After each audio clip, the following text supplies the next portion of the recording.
Эми бул жерде ак кеме деп аталат. Бул жерде адамдардын жаратылышка, табиятка болгон көз карашы, ошолор жасаган мамилеси, бул жерде уламышта бул эне баласы жок кишилерге бала тартуулап, жашоо тартуулап, күн тартуулап элдерди сактап атса, биз адамдар ташпоо ушунча эки жүздүү ташпоо болобузбу? Адам бул эненин жакшылыгын батылын унутуп калып, катан атып өлтүрүп атабыз да.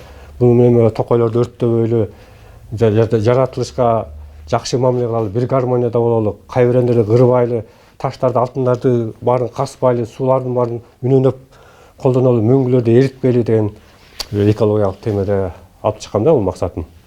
Жолбунов мындай сүрөттөрү менен жаратылышка карамүртөстүк кылгандардын аң сезимин оңдогусу келет.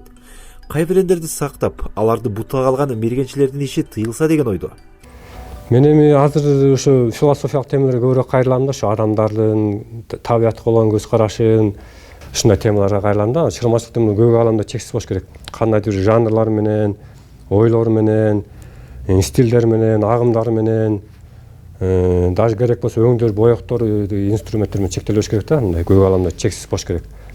Жан дүйнөң эмнени кааласа ошону иштеш керек да. Ошондон жакшы чыгармалар жараткы деп ойлойм да.